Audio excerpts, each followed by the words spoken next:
YouTube, and welcome back to another video. Today, I am making my final NBA mock draft for the 2023 NBA draft. This will be the mock draft that I will be going based off of for the draft tonight, and we're going to see how many picks I get correct in my live stream, which I already made a video about.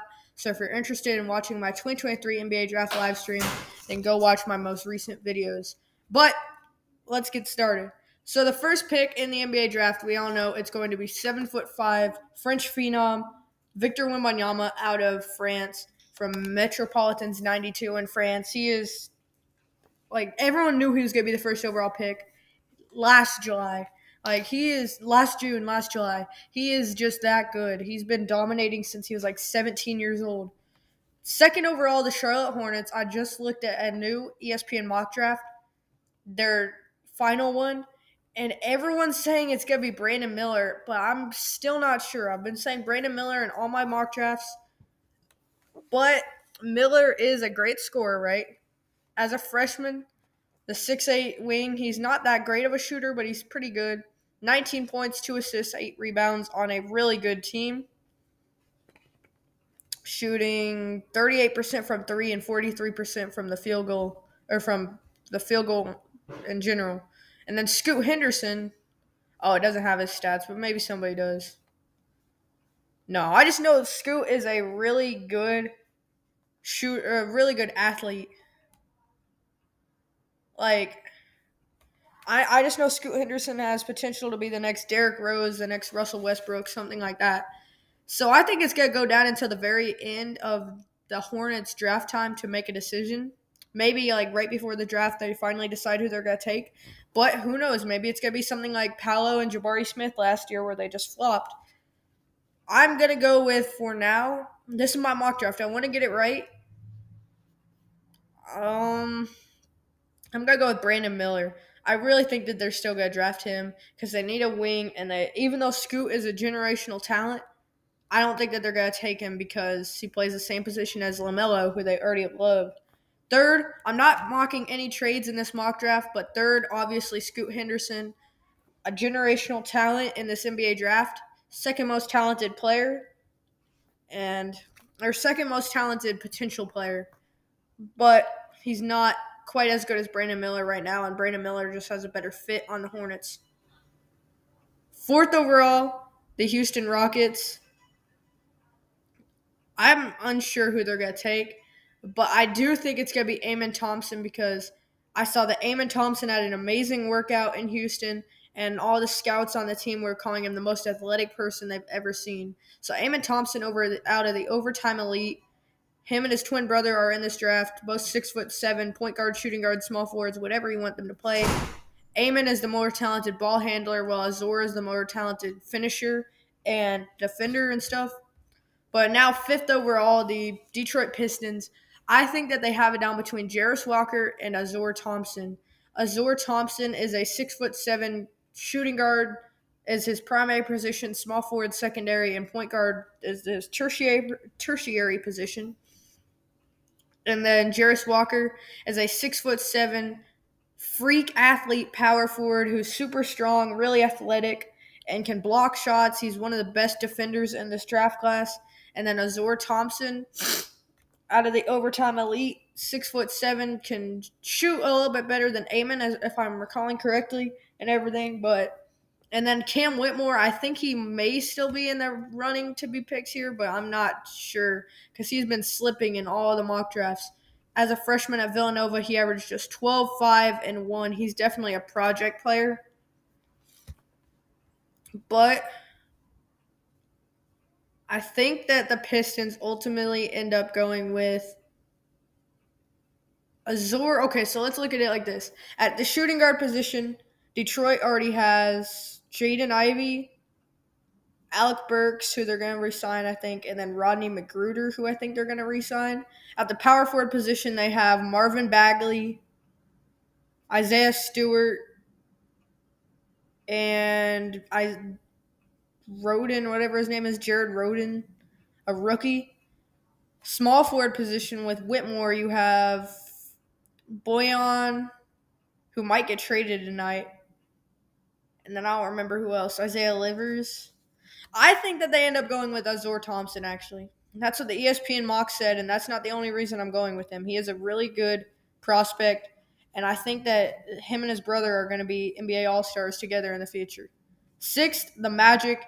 This is definitely Anthony Black, because as a freshman at Arkansas, Black averaged a total of 13 points, 5 rebounds, and 4 assists on a stacked team that also featured Nick Smith Jr. Anthony Black has been getting some comparisons to like Russell Westbrook because they're both triple-double threats on a nightly basis. Black is a scorer, but he can also get a lot of rebounds, and he's a great playmaker as well.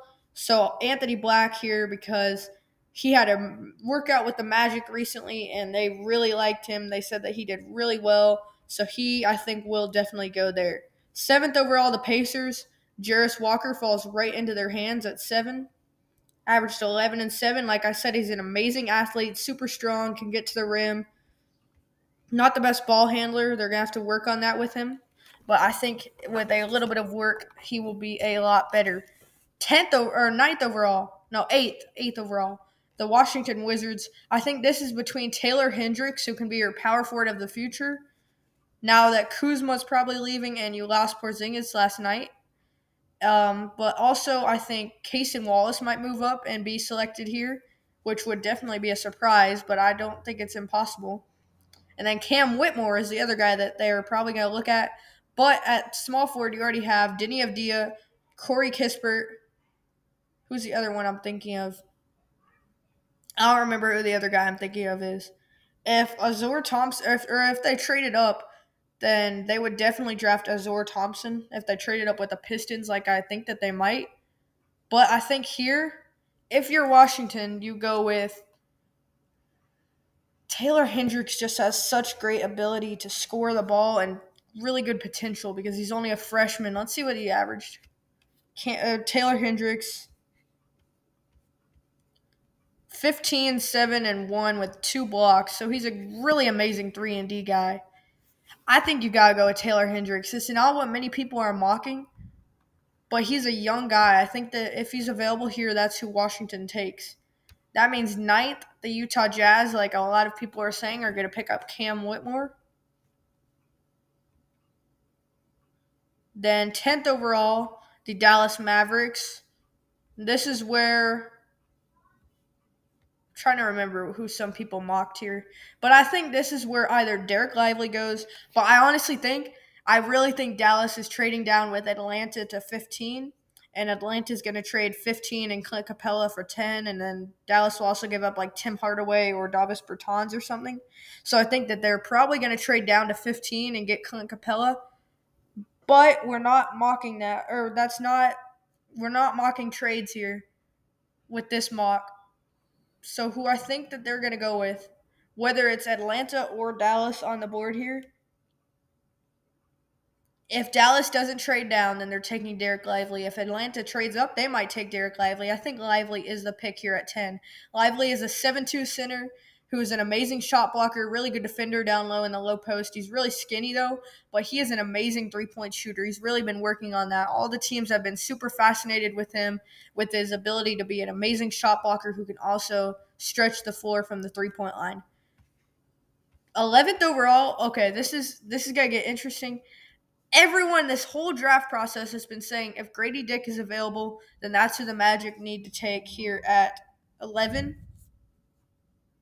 But I think it's really between these 3 guys, Hood Schifino, Kula Bailey, and Grady Dick.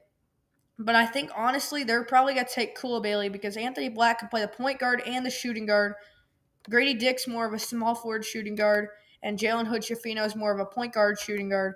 So I think that Orlando shocks the world and goes with the on-ball defender, one of the greatest on-ball defenders in this whole class, Bilal Coulibaly out of Mets 92, Victor Wembanyama's teammate. He's been getting so much pre-draft hype. And then that means that at 12, the Thunder, I think, are either going to take Cason Wallace, Nick Smith, Jalen Hood, or Grady Dick. It's these top 4 guys that you see on your screen right now. And I'm a Thunder fan, of course, so this might be a little bit biased, but I really want Cason Wallace. He's a great defender. But then you also see Nick Smith, who was injured most of the year, so he's a lot better than his stats say. And then you got Jalen Hood-Schifino, a 6'5" athletic point guard. And then you got Grady Dick, who's a sharpshooter.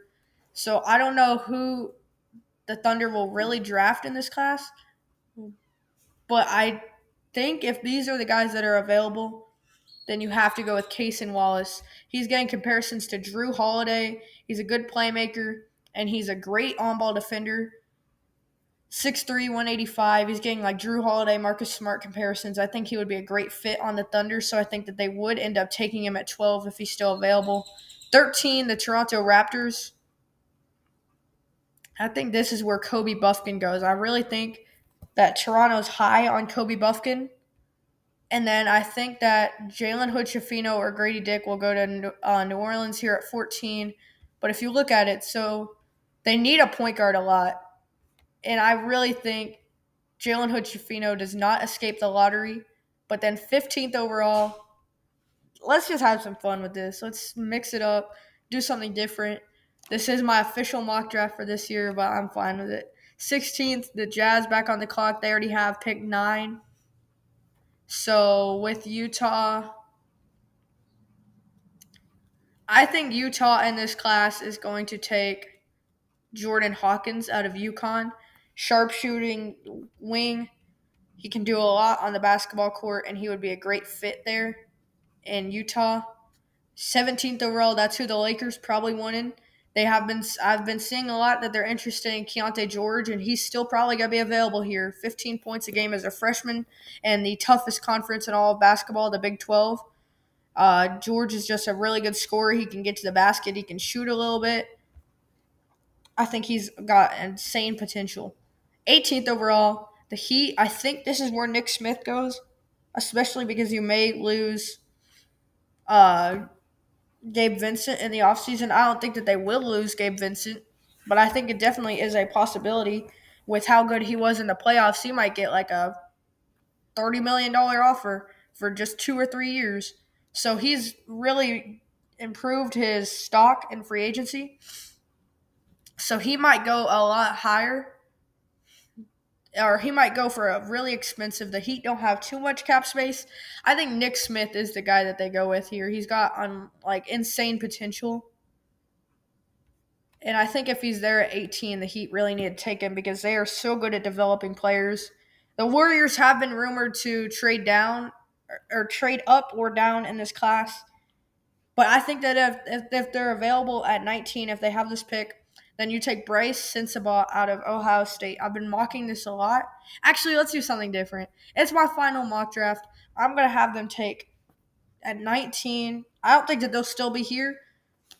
But this is just for who I think that the Warriors should draft if they're at this pick. 19th overall, the Golden State Warriors should draft. I think that they should probably draft Noah Clowney. Actually, yeah, let's have some fun. Noah Clowney out of Alabama. As a freshman, he was an insane rebounder, 6'10", athletic guy, 10 points and 8 rebounds a game as a freshman. Shot 49% from the field. He is there as their emergency Draymond Green replacement if Draymond Green switches up on you. And he can play a little bit of the center as well, a position that Golden State has been lacking. 20th overall, the Houston Rockets. This is LA's pick. They were rumored to be trading down, but now it looks like they're staying in this spot. I think it's either going to be Leonard Miller or Jet Howard here at 20. I think that the player that Houston should take they're both big wings. Leonard Miller can play the 2, 3, 4, or 5. He's 6'10" out of the G League Ignite. He's a really good athlete, has ball handling skills, and he's a little bit of a good playmaker. But Jet Howard's a better shooter, better defender, I think. It's really going to be tough for Houston to make a decision on this draft day. But I think since you already have Amen Thompson, who can play the point and the shooting guard, I think you got to go with Leonard Miller. And I think he would be an amazing player to pair on this team. But then now I'm thinking you can't have 2 guys on the same team that both didn't go to college, but whatever. Leonard Miller, 20th overall to the Rockets. These picks will probably get traded, these Nets picks, 21 and 22, But like I said, I'm not mocking trades. So I think that they're going to go. It doesn't matter who I'm mocking 21st and who I'm mocking 22nd, but Chris Murray, 21, and then 22. I think that the Nets are going to end up taking Olivier Maxence Prosper in this draft. He's been rising up draft boards. He's got a huge wingspan. He's a really good athlete. That means 23 with Portland. We still don't know if Damian Lillard's staying in Portland or not, or if that third overall pick is staying in Portland, or if anything's staying in Portland at that point. Like, Portland might blow it up tonight, tomorrow, anytime. But I think that the guy that they should draft here is a guy that's a little bit more of a project player. Brandon Podziemski out of Santa Clara. At Santa Clara, he averaged 20 points, 9 rebounds, and 4 assists. He's been getting a lot of comparisons to, like, a mix of players who can handle the ball, like D'Angelo Russell, and then a bunch of good defenders and stuff. He's a good athlete as well. So next up, 24th overall, the Sacramento Kings. I think that Sacramento here might trade up in this draft, but I think at 24, if these are the players available, you have to go Jet Howard out of Michigan. Howard can play the 2 or the 3 and maybe the 4 in a small ball lineup. He's 6'8", and as a freshman, he averaged 14, 3, and 2. He's going to need a little bit more development on his shooting and on-ball defense, but he's got a lot of potential in both areas. Next, 25th overall, this pick does not belong to the Grizzlies, but it's not surprising that they didn't update it because that Kristaps trade was really late at night last night. But this is the Boston Celtics pick. They gave up 35 to get 25. And Boston here at 25, this is a good spot for them. I think if these are the players available, Boston is definitely a win-now team. So I think that they're going to be looking at Bryce Sensabaugh, Dariq Whitehead, and Colby Jones, then maybe Jaime Jaquez. And I think it's really between these two guys. These are the older upperclassmen guys. Colby Jones at Xavier was an amazing player, 15 points, 4 assists, 6 rebounds, shot 51%, and he was a 38% shooter from 3. It says Jones is good at just about everything at the college level, but a master of nothing. Jones is a crafty, versatile scorer with impressive feel for the game and a vision who improved his shot to make him a more dangerous player. So he's a really interesting player. And then Jaime Jaquez is an amazing scorer who is also a great defender. He averaged 18, 8, and 2 on one of the best teams in the country this last year and shot really okay from 3, 32%. He's a gritty competitor who has slightly unconventional game. He made work to extreme levels in college basketball. His adjustment to the NBA will be less time with the ball in his hands, more threes attempted, and fewer mid-range shots. So he's a good mid-range shooter. So Jaime Jaquez or Colby Jones. I think that Boston ends up going with probably Colby Jones since they just lost Marcus Smart, and Smart can play the 2 or the 1. Colby Jones can probably play some point guard in an unconventional lineup. Next up, 26, the Indiana Pacers. They traded away from 28 and 32. They traded those to the Denver Nuggets. I think that Indiana in this class, this would be a great landing spot. Indiana would be a great landing spot for, I think, Julian Phillips out of Tennessee. They have been rumored to be taking him for a long time now. He's an athlete, averaged 8 points, 5 rebounds, and an assist. He's been recently going in the first round of a bunch of people's mock drafts. Not a good three-point shooter at all, shot 24%, but he joined a veteran Tennessee team with aspirations to win and had to play a part rather than star.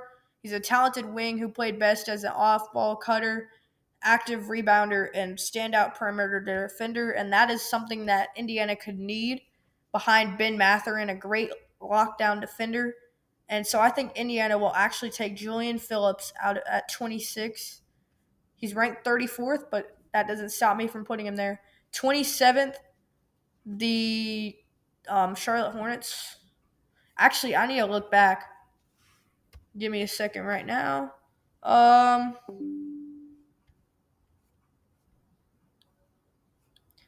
So I need to make sure that that pick that I just drafted, Nuggets trade, I need to make sure that that wasn't the pick that they traded for. So they traded for 29 and 32. That's good. I think 29 was their original pick anyway from the Malcolm Brogdon trade. Or no, never mind. This is Nuggets. I'm getting confused right now. That's the Nuggets, not the Celtics. 27th, the Charlotte Hornets. This is perfect for them. They are so happy in this class because Bryce Sensabaugh, a standout freshman from Ohio State, falls to them. He averaged 16 and 5, and I think it's just amazing that Ohio State 3 years in a row got amazing scoring athlete wings. Bryce Sensabaugh this year, last year Malachi Branham, and next year they have Scotty Middleton coming in, and they're probably all going to be one and dones. It'll all depend on Scotty Middleton, but I think that they all will be. 28th, the Jazz. This is probably the pick where I don't know if the Jazz are going to be win now or not next year, but I think this is either going to be Max Lewis or Jaime Jaquez. Or maybe it's neither. Maybe they take a Ryan Rupert, who is a sharpshooter.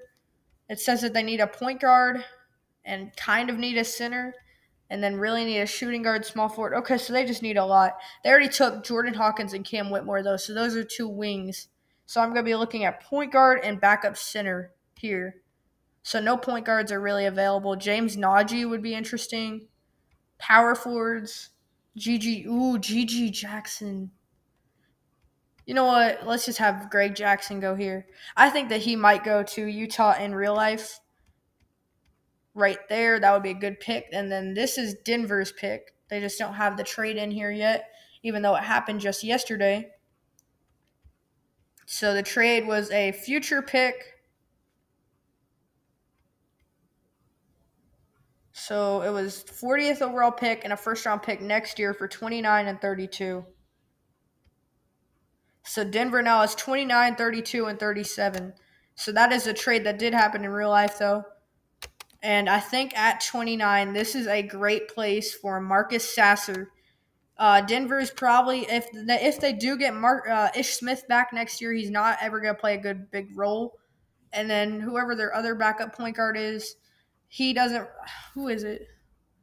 Their main backup point guard behind Jamal Murray. I don't even remember. But whatever. I think Marcus Sasser is a great team for them there. He's a great playmaker, great scorer. Really played well for Houston this last year. And then the 30th overall pick, which was going to go in the Kristaps Porzingis trade, but that trade ended up falling apart. And they ended up doing a different trade, though. Watch my last video if you are interested about that. And I think that Gigi Jackson might have gone to LA here with this pick. But I think you have to go with the Los Angeles guy, Jaime Jaquez from UCLA, with the final pick of the first round. And this is a 2-round mock draft if I didn't already mention that. Next up, 31. I think that the Detroit Pistons would be an amazing team for Dariq Whitehead. He's a wing that needs a lot of development, and Detroit can play him in the G League a lot as a rookie to try to help him develop a little bit more. 32. I'm not sure if Amari Bailey will still be available at 37, but I am almost positive he's going to Denver. But here at 32, I think that a great pick for the Nuggets would be would Ryan Rupert be a good pick? They need a small forward, shooting guard, power forward. Okay, so they need all positions as well. Or does that say, like, they have a low need for it? Oh, they have a low need for it. Never mind. So shooting guards, you have KCP, Peyton Watson, and then I think Christian Brown's more of a small forward kind of. Oh, they had Reggie Jackson this last year as point guard, but Reggie is a free agent. So that Sasser pick is actually pretty good. And then they might lose Bruce Brown. Peyton Watson's more of a 3 as well. I think this would be a really good pick if they take Amari Bailey here at 32. He would be a perfect fit on this Denver team.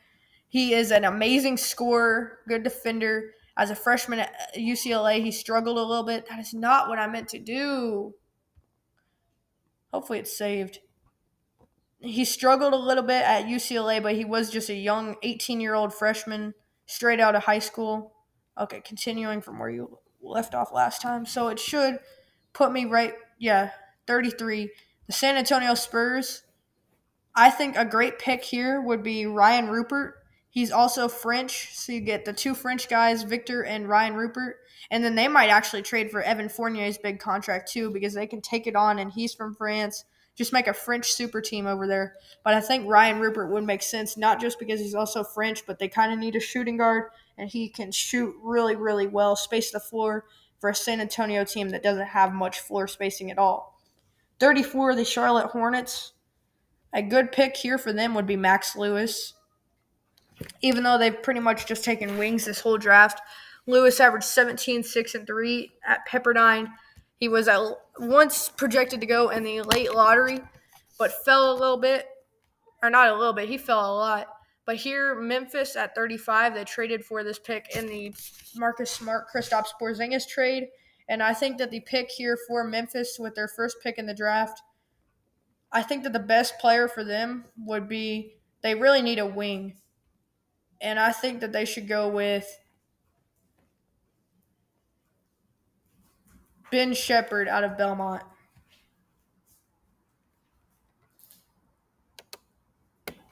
36th overall, the Orlando Magic. They already drafted a point guard in Anthony Black and a wing in Bilal Coulibaly. I think that they could get a big guy here, like a power forward or a center. I think that they would be a perfect team for either James Nagy or Tristan Vukcevic. If you take Vukcevic here, you would stash him overseas for a year or two, and I think that that would be a good choice for Orlando. Get a big man who you can develop overseas for 1 or 2 years.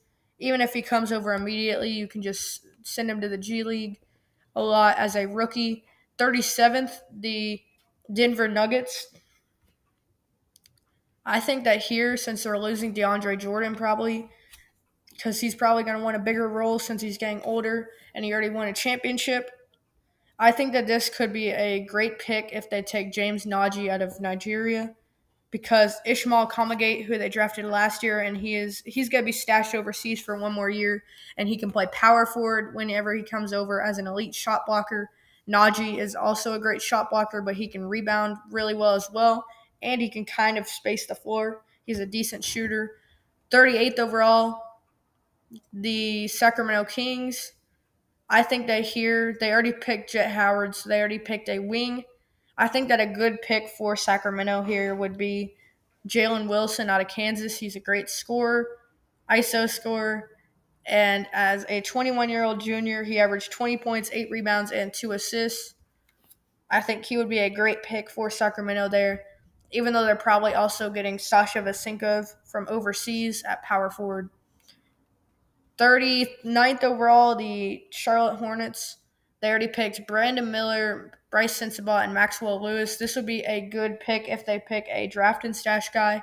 And I think that a guy that would actually help this team is Nadir Hifi from France. Not just because you can draft and stash him, but because he's an amazing playmaker who can develop that skill overseas. And if he comes over in 2 or 3 years as an elite playmaker to come off the bench for LaMelo, that would be a great pick for the Hornets. The Indiana Pacers at 40, Tracy Jackson Davis falls right to them. The guy from Indiana. I think that they're going to want to draft him in real life. But they did trade down, so maybe they take him at 26. I'm not sure. And then 41st overall, the Charlotte Hornets. Maybe here you pick. I think here a good pick would be. They have so many picks in this draft. I just realized that. Is there any more like good draft and stash guys? Because I don't think that they draft another player that's coming over immediately. Maybe they do, and they prove me wrong. But there's got to be somebody else that's a draft and stash. There's hair in my eyes now. Malcolm Kazlon and Tom Digbo both withdrew from the draft.